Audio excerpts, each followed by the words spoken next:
nu ber chon kangwu nu ni thu shilin in mel she tir na neya soin pon soin ni thu shilin a chi bai ve bok hemi te pani in mu kangwi na mu chuan dapati deuh tran soin zam mel mu le ngat phei chuan avar ngal wai ni tur ani ka she thiam e heti om chan hi nangma wang ani chiang lutuk nu ber smiling face su down ngalin an ku chuin thla ngala soin chon chu tiang ram ani lo thu hrila kangwu chon ni lo mo ila mu mi lo ti na mi munang nu ber chon enge moi sei le he kan voi khatin mu na chon lo mi ati chu soin chon ni e kan voi khatin mu na nge ni do he lutuk soin in lo hne le chon department store a khanin mureng min huk nen khan alo hriat chian viau ta ka chuan soin chu a soyom zia chu anu anga mu ma sak per tumani thu lo hril le wata oi lo hle kangwu chon that chu soin hian in then lo rot meka a chan po sinwa fu tu pa ka ni wangin yom tak hlowa chuan in dei taila poi lawang chu tiro nge ngei dan nu ber chon poi ti lo thu hril ngalin hrisel taka om turin soin chu du sakna hlan bok nu ber a chuan hu chuan soin chon khatia ti na chan kha zot ngala din mun khir khan taka dan chan kha kangwu chuan a om ati nom lo chuan poi ti thu hrila soin in thila sei le don ti a chuan tok hri ro se ka hre tam to ho phat tur chu atia soin chu kal ve mei bok a chhuat chuan nu ber chu lo la ho lo ti mu zuya alo signal ta ka chuan dor lama lo lang le a nu ber chu ka hnung lama tang min be ni mo soin chon thil thleng pal liao liao ni thu hrilin a du da nang chuan a then ngei tur thu hril bok nu ber chu ni wang ami kangwi na hriat chhuat to wangin in then chi zia zang an ni hri lo ti chu hrila soin in ru siam fel to thu le ati thei merin thu hril le chu tu lo ka ti reivak lo in kop ula chumi hnuah muang changin ati lai chuan thil ngai tu chuak ti he kangwi theni du em em a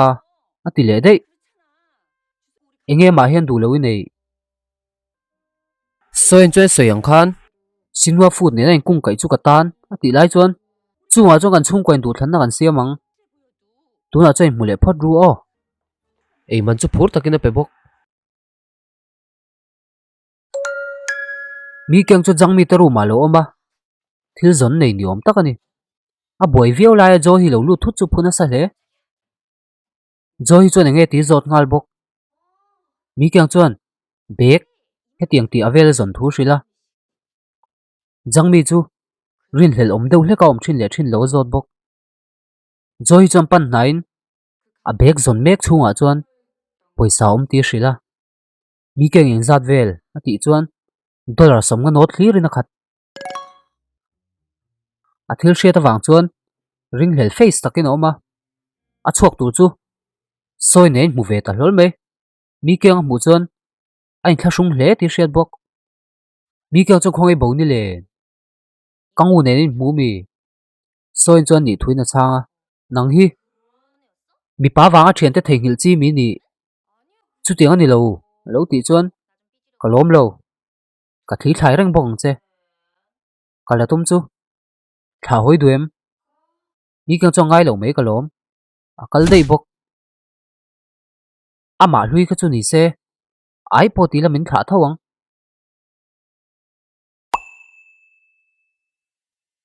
a thil ti lai chu ru pe theilo au in then wa han ol sam em em in tinge thei jok le ati no no a shim shimin in tinge ka nu hian a hriat chhuah le zona nga tak em awangin lo thei lovin a flash ve ta nge a e lung che takin in bang chu lo he ta eng ma soilem lo chuti line wan suk na thok kholo thleng chia living room lama lu chu thom no lom nok noi mai wan jei chon la rong ken chhuah bela nghe gì à wan je chon tiang heng ka nung rei to ma ma heng ho an cheng khat po ka seng lo ba ka nun dani mu hian min hau ve thin te che wan je chon ka pai vek don a vai hian hei chon siam tam lo ang chi kha ne ka shal me do mi le a kal har ngot jok aru ma lut phei chu a flash le a soin chon tui mo hi lo dail mek ma se lo pick up lo a office salu chuan a mai school ko tai dinga tu na ko office a kang u choi niem lo ting hala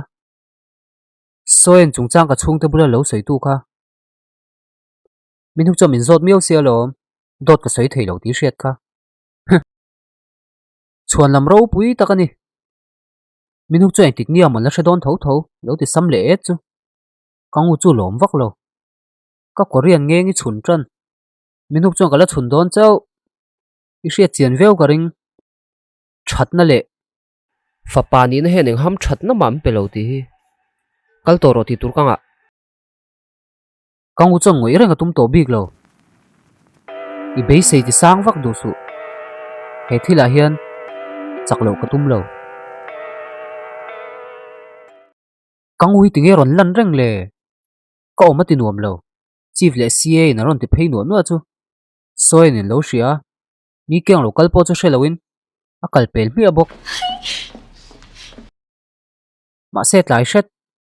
kang u chu lo tlan chuak che ni a dal tang hala nghe mồm gì le jang mi chu lo in chei mek address enin kalna tur poi mo nei ni om takani soin chu ven him tur thu soi len hu chuan akal chuak tang hala wan je chon nang pon pon lam mi te mu hian xiaomi ti thin lo mo ti vel lo ngai to let nau nau lai chuan assistant in Bega Corporation mi mi khwala nei thu ron hrila Bega Corporation mo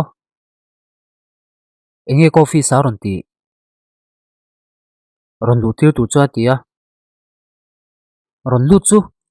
arin lo lam dei ni beg jang mi ka ni e li kang u hi u nau pa tro in biang chu tran halin jang mi chuan u nau pa tan chon soin hi thama ma anin mil lo bok ati dei chu kang hi be sei lo lam dei ni idang vat lo ni chuan kapa phone in thodun nei ka ti top ti rang kang hi chuan khwal tele ma ngai top to a Bega hi company thatak chu ni ma se dik takin soila om lo po ni se kan company hi ngong vak lo ang har sa ti viau jok tur chu Bega lam hi ni ka ring chu chui huam do na mi khi var var pa chuan kanin mu to kha isha shim shim em a soi ta ka chuan jang mi chu flash ngalin anu in kuta thak la ya a chan tum kha lo langa a flash na bi khop mai ingang pon felin thama la yu nau pa hi de tir thei lawang a ti le nu cha chuak nga la alam ha lom le au kira chang to lo kang u cham minaran lo taka de ta ni ring bok soin chona ke ti na ta wangin alo in spray meka min huk lo lu ti na mu chuan a boi pui ta hala soin chona ngai lo thui lo nial ma se dam lo te ar lu thiang him lo put ngai lo thu min huk chon shilin a ke chu po chun jom saka a ban dei sak nu chuan soin chuan lom thu shilin student te mu la tu ka wangin a za hle tu chu shil bok min huk choin ti na chan chu al ru lak pe na om wanga ni ringa soin chu ti ding kang u wanga ni le ni lo chu zot bok ma se soin chu a chang lem lo min huk chon lo thei lo in kang u ne nan chan chin chu nu ber shil vek thu soya a ma anin kara in rol lo turanga in soi khan ti tak tak in soi ma se rem chang mu wanga anin kara in rol le ta ni thu chu zeb lem lovina shil bok lungoi loem ati chuan Soin cho shiat nuam ani lem lo thu chuan lo changa ama shiat thin Mr. Lee kha chuan tirin lo thuina chun zom bok ti kha chuan kanina tak tak i hmuta che mi fel tak ani lem lo ti hi ngai thapei to loin soin chu kalmei tuma ma se ti ding lein kangu dei tura ru ru siam that len chan chu zot le a ti tak khen tan kangu hi poimo ti nem ni soin chu hoiletin chumi a chuan i lo boi ve na turom lo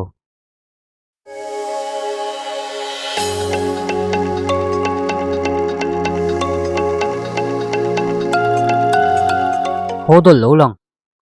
akal zel chu bakhai i cher ta hle me ya tin tran photang hodol chu nge ron ti chu zot nga la wan su chong class kal sham turini beina sa ti hriat reilo te chol ve zok la i thi pha do na mi te hian midang te boinan ngai ven rei pe tak tak lo hodol chu na college theinan a chung ten na sa taka nan tho thu shilin ni khat le ka chol chuan a chung te kar khat tho ti riral thu chu shil bok wan suk chei soyang ni vom si lo ve i tuition pek poi kal tha chuang si lo kha kha chu a ti lai chuan thil lian thamai ngai lo ang chuan hei nge om zia hodol chuan sunscreen ka mang lo a ka khum ani mai ni a kal ngal dei bok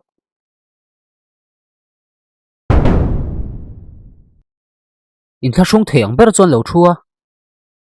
a chak lama thu ama ti viral tu te khan ta sarong kal chu makan ti thun lo sei nuam nuam bok chutian soi sep sep lai chuan kongkar in hong pop wan su ka lo ni mi te chuan la hmu ngai lo wangin me seu phei chuan tunge nin lo hre chak hlom hle ma se hodol chu zong halin konfi tak chu pan chawa abula thu ta dei chu a bial pa ni ringin a kwa che ti a phei chuan lo au duala leiro lai ro ka cha thik mel khop mai hodol chu zak hle top tura tin boina to pha hlo pui thu shil lai chuan ti mo khovel hin ta mi hoi chawin min en na chan chu mel tha min ti wang in rin tok na pekin om ta ka chuan hodol pon lukhum chu la thave ta wan suk chan du tok mai loin asama tuai sak chu ino muem a kwa lai kha asama la siam sak zui pa ve khop mai lo ti so so a le ro chu ngoi reng kar pakhat chak tok lo tlan chu break popin wan suk chuan la du tok lo ni om tak ani le ro chu tham tang hala tal chho lo tum chuan ta hen ka soi du zo ka mi mun da ngain pot son vata lo chai nom na to sung che ngati mo ani kha i nge ni lo ti le chuan engma ma sei lo chai nom na le ni chuan ka thin rim hle tawng ti hi shero ngati ge ti nge ni kherenge ka nei lo nei bi thin che hek che khatiang thin kha special zong ai sak tu chen omani chuan i nei don nia ke chu tiang mi chu ka ni lo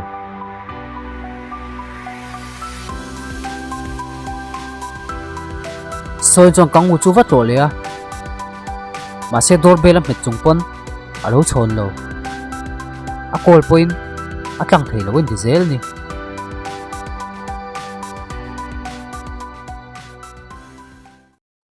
jangmi po beidon mel takin lo ho a room lam pana kal zel chu kaman che mi kyang chon lo chang reng hi ni pan nain nang hi tungei ni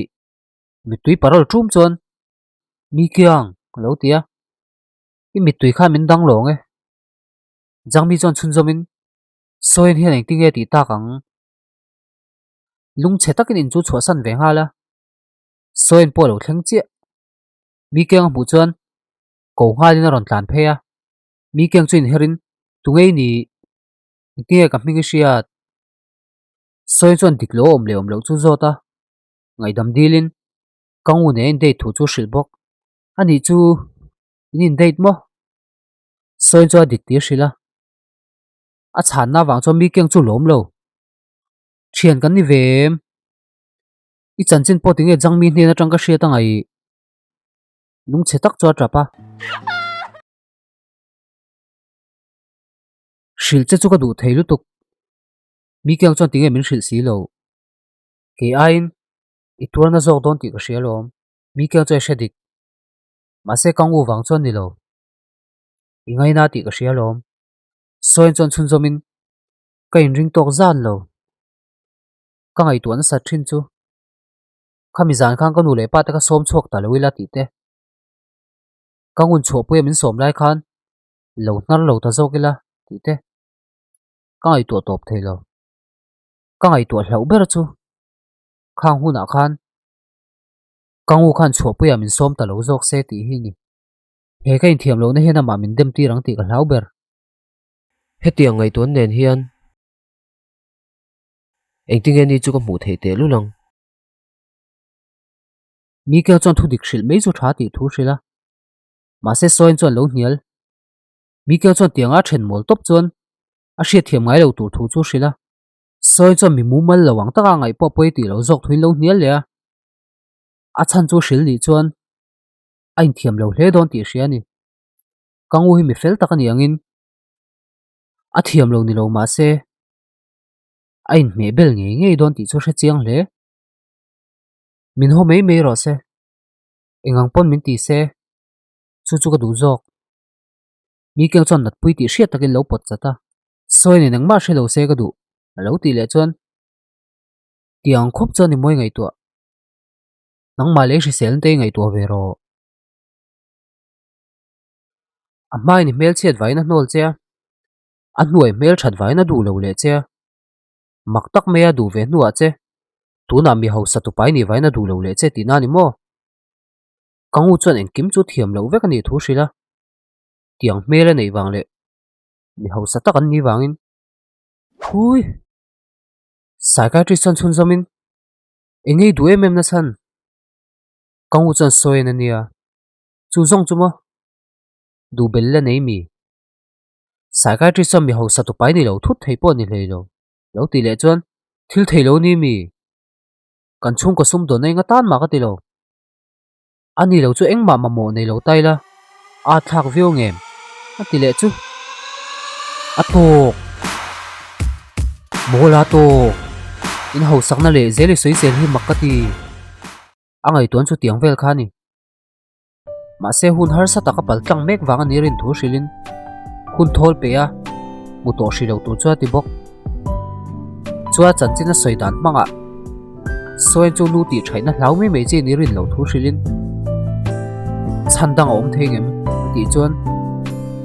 kangu choi ring deuh ti na mi